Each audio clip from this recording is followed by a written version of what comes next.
Sanibonani balingani mabhungu namatshitshi.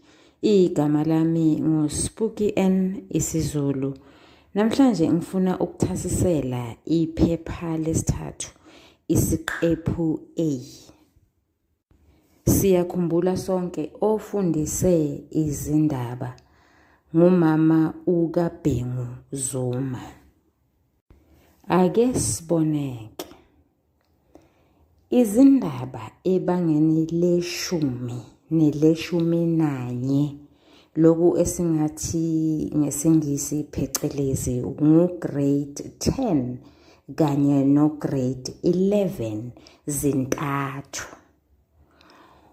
Kufundiswa indaba elandayo, indaba echazayo nendaba eningayo.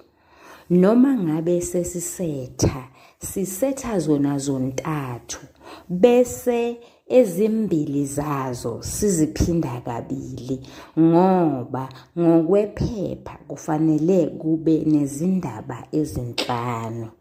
Isithombe ke asisali, okuchaza ukuthi umbuzo ka6 uzobe ukhona ebangeni leshumi nebanga leshumi nanye.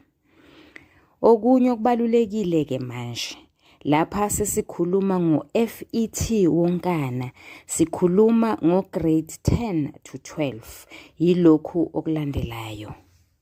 Emhlabeni wonke jikelele angikaze ngibabone abantu abasithanda njengabantu abasetha leli phepha. Bavamise ukuthi indaba yokuqala kube yindaba elandayo. Kusho ukuthi umbuzo ka1 kube yindaba elandayo. Umbuzo ka2 kube yindaba echazayo. Umbuzo ka3 kube yindaba eningayo. Bese-ke kuthi lezi ezimbili ezisele okuyindaba enhlangothi mbili nendaba edaza inkani bayishintshashintshe, okuchaza ukuthi kungenzeka ukuthi kuleli phepha umbuzo ka4 kube yindaba edaza inkani, kwelinye iphepha umbuzo ka4 kube yindaba eqhathanisayo. Ukuphindela emuva kancane.